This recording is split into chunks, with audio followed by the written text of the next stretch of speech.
Message of the Holy Father Benedict XVI for the 43rd World Communications Day.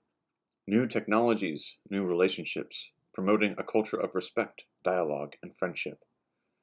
Dear brothers and sisters, in anticipation of the forthcoming World Communications Day, I would like to address to you some reflections on the theme chosen for this year: new technologies, new relationships, promoting a culture of respect, dialogue, and friendship. The new digital technologies are, indeed, bringing about fundamental shifts in patterns of communication and human relationships. These changes are particularly evident among those young people who have grown up with the new technologies and are at home in a digital world that often seems quite foreign to those of us who, as adults, have had to learn to understand and appreciate the opportunities it has to offer for communications.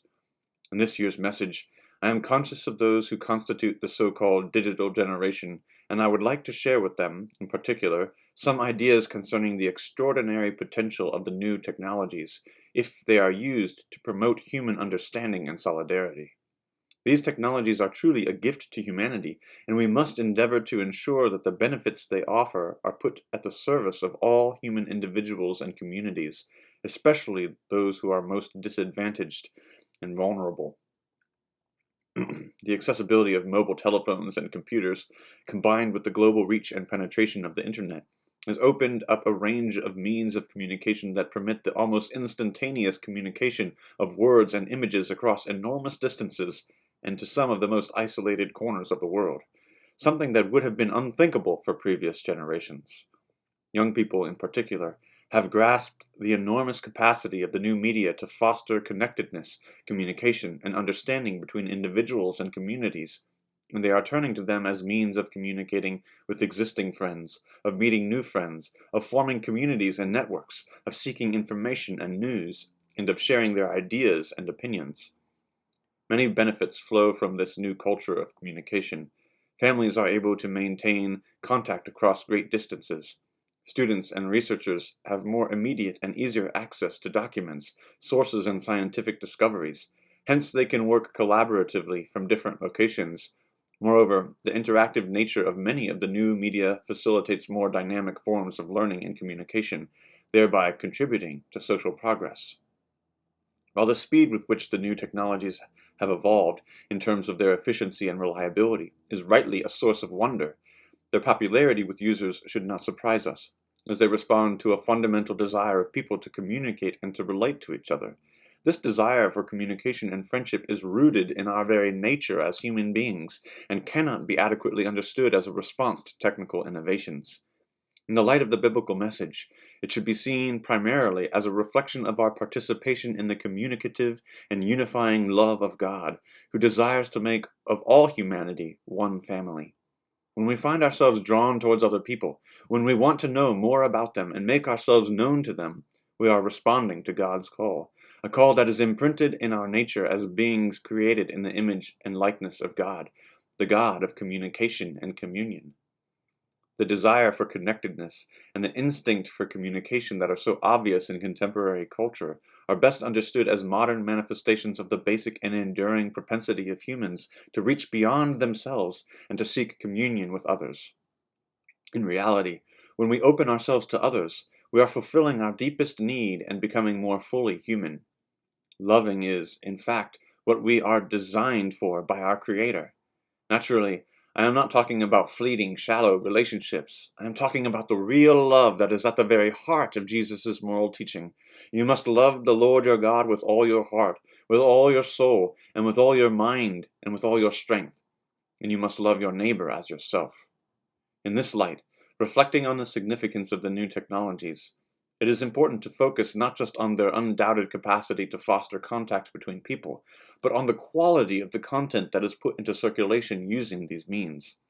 I would encourage all people of goodwill who are active in the emerging environment of digital communication to commit themselves to promoting a culture of respect, dialogue, and friendship. Those who are active in the production and dissemination of new media content, therefore, should strive to respect the dignity and worth of the human person. If the new technologies are to serve the good of individuals and of society, all users will avoid the sharing of words and images that are degrading of human beings, that promote hatred and intolerance, that debase the goodness and intimacy of human sexuality, or that exploit the weak and vulnerable. The new technologies have also opened the way for dialogue between people from different countries, cultures, and religions.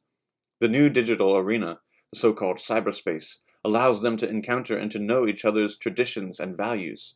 Such encounters, if they are to be fruitful, require honest and appropriate forms of expression together with attentive and respectful listening. The dialogue must be rooted in a genuine and mutual searching for truth if it is to realize its potential to promote growth in understanding and tolerance. Life is not just a succession of events or experiences. It is a search for the true, the good, and the beautiful.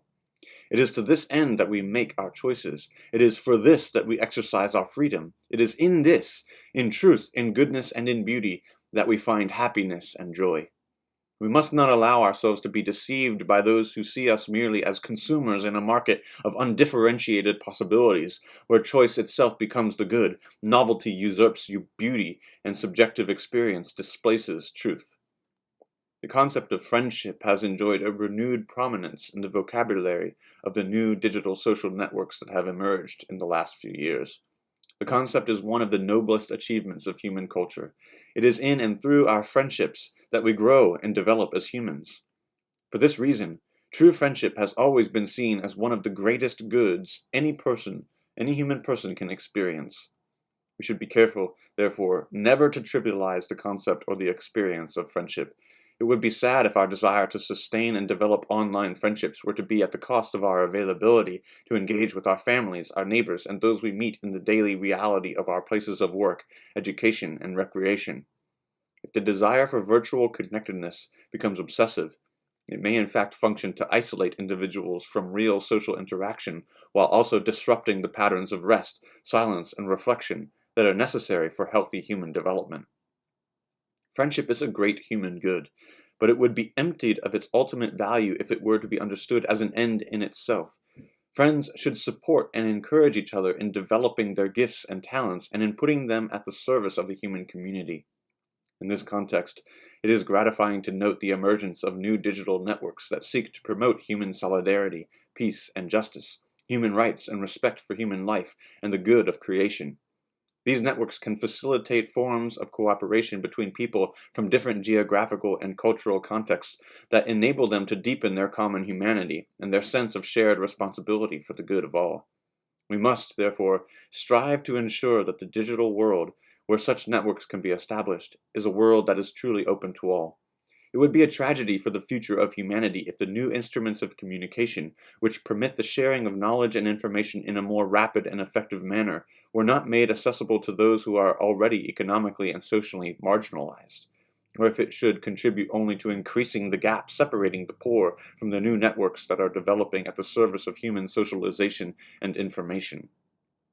I would like to conclude this message by addressing myself, in particular, to young Catholic believers, to encourage them to bring the witness of their faith to the digital world.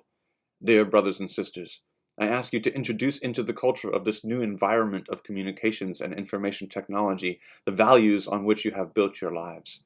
In the early life of the Church, the great apostles and their disciples brought the good news of Jesus to the Greek and Roman world. Just as, at that time, a fruitful evangelization required that careful attention be given to understanding the culture and customs of those pagan peoples so that the truth of the gospel would touch their hearts and minds, so also today, the proclamation of Christ in the world of new technologies requires a profound knowledge of this world if the technologies are to serve our mission adequately. It falls, in particular, to young people who have an almost spontaneous affinity for the new means of communication, to take on the responsibility for the evangelization of this digital continent. Be sure to announce the gospel to your contemporaries with enthusiasm. You know their fears and their hopes, their aspirations and their disappointments. The greatest gift you can give to them is to share with them the good news of a God who became man, who suffered, died, and rose again to save all people. Human hearts are yearning for a world where love endures, where gifts are shared, where unity is built, where freedom finds meaning in truth, and where identity is found in respectful communion. Our faith can respond to these expectations. May you become its heralds. The Pope accompanies you with his prayers and his blessing. From the Vatican, 24th of January, 2009, Feast of St. Francis de Sales.